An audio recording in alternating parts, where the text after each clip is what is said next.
I'd like to begin the process and walk everybody through the structure of this training. We have taken the core, 3 of the 4 basically core phases of commissioning: pre-design, design, and construction, the broad buckets that activities fall into, and broken out specific moments in that process, typical efforts in that process to organize our discussion. And if you've all gotten the agenda, we don't have it broken out in the agenda.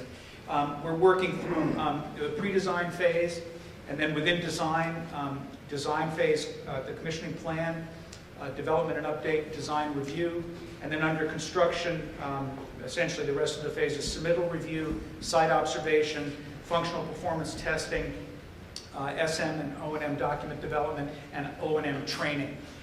There's other activities that occur in a full commissioning scope, but we're not dealing with those today, just with these in pre-design, design, and construction, because we feel that for the rookies, those will be the probably important ones to start with. What we'd like to do is we're going to take roughly 15 minutes for each of 8 phases of the commissioning process and go through teeing them up with the panelists and trying to look at what do you need to do to ensure success during this phase.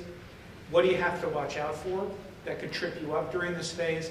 And then particularly for the rookies, or people who are interested in entering this profession, rookie may be the wrong word since it implies a youthfulness that may not be necessary to trying to enter this profession, particularly looking at the room. But if you, as you work, the present company included, but as you look through this, what skills do you need to actually navigate these processes? Not so much what do you need to know technically, which is in the training, but what skills do you need to bring to bear when you're dealing with a complete design team and you're acting as sort of in some ways, an owner's rep to a process where you may be put in an awkward position. How do you actually deal with, the other egos in the room, since you're actually acting as potentially a check and balance against what they're doing? So, and that's just one of the issues that we could get into. So with that, I'm going to start on the pre-design phase. And I wanted, the Building Commissioning Association has put out a best practice guide. And so I'm going to just tee this up a little bit with, they have some general verbiage about what that phase is, and then they also many times have a particular issue that comes up that seems to be prominent in that particular phase.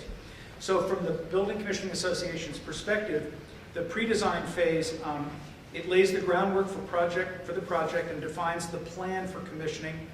During this phase, the commissioning team is assembled, and the owner's project requirements and the building program are developed. All decisions made in ensuing phases should be made with reference to the OPR. And for those of you familiar with commissioning or have been taking the training, obviously the OPR is central. One of the issues that's come up with the commissioning, through the Commissioning Association and with expert commissioners around the country, is that the OPR and the basis of design, which grows out of the OPR, are frequently not being developed by the project team nor utilized for the commissioning process.